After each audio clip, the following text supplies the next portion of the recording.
Hey, what's up everyone? Just wanted to show you guys how I did the sound design for this video. These are all sounds from my new sound effects pack for filmmakers called Mosaic. So let's jump right into it. So one of the things I'm going to do is mute the music so that you can hear the sound design on its own.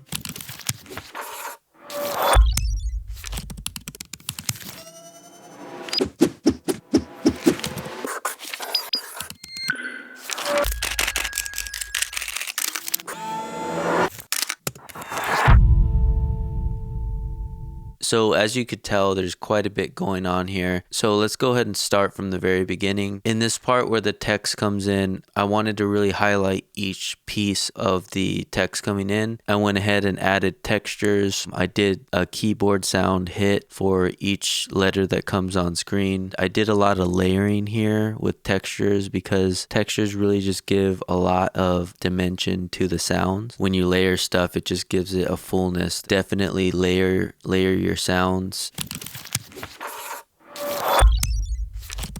So right there was a bit of a transition, and it makes more sense when you listen to the music with it because that's when the kind of beat drops. I wanted to emphasize that part. Right here, I layered a bunch of transitions. So I'm going to go ahead and solo some of these transitions so that you could hear how they sound on their own and when they're stacked and when they're layered. Another thing I wanted to mention is that when you have variation in your sound, it keeps it moving. So with a lot of the texture transitions, I recorded the same sound, just multiple variations of it so that it sounds organic, because when you use the same sample over and over in your production, it tends to sound repetitive. Your brain could kind of pick it out and it starts to kind of sound almost fake. What I would say or suggest is use variation. So if you use a texture sound here, use a different variation of the texture sound moving forward. So after this build right here, it kind of goes into a little bit of a drop. I added a couple of sounds, but it's not as layered. So I have a sub drop, a glitch sound, and then I have a keyboard click. You know, there's not a lot going on, but I found that it's kind of good to have variation because there's also the music playing in the background. And when stuff gets crowded, it could kind of take away from the actual experience. Giving sound effects and giving the music some space to breathe and kind of evolve on its own is a pretty big part of sound designing. So after this small drop here, I wanted to kind of build it back up again. So I did that by including more sounds and then layering it up again because there's going to be, I think, another drop right here. So let's go ahead and listen to that. Let's go ahead and listen to a couple of these on their own. We got the keyboard clicks here.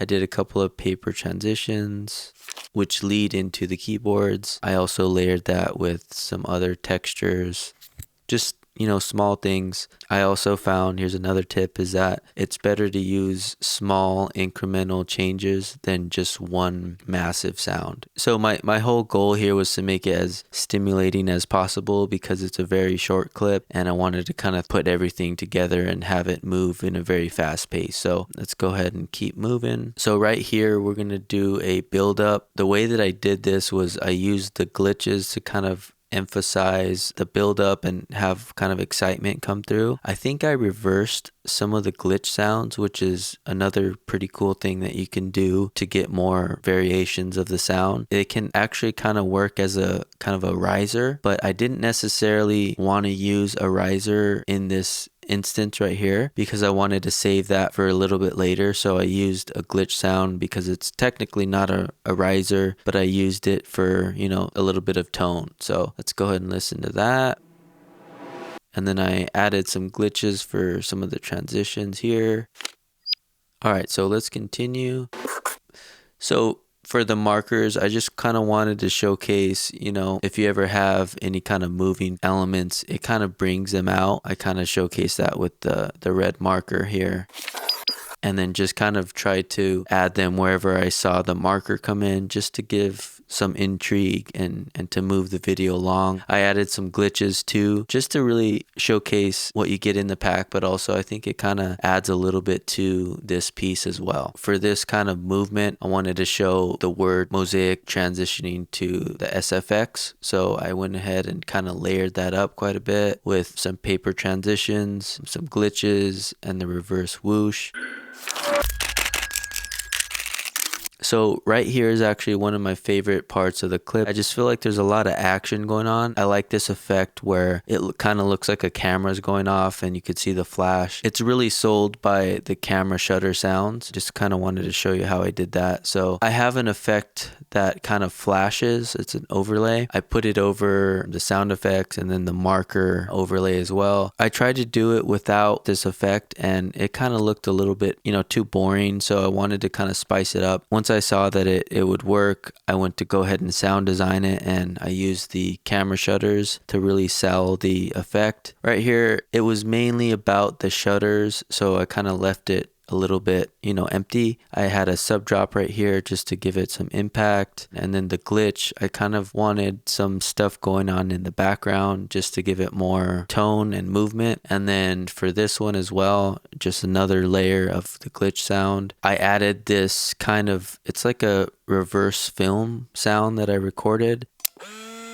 And it kind of gave it a really cool ending. And then I layered it up with a bunch of different other sounds, glitches, textures. I'm going to go ahead and show you some of that right here. So this is what it sounds like all together when they're all layered up. So after this big suspenseful moment, it kind of cuts to a black screen. And then from right here, it drops you into this kind of big countdown and then impact and then a drop. So I wanted to kind of just show you what I did here.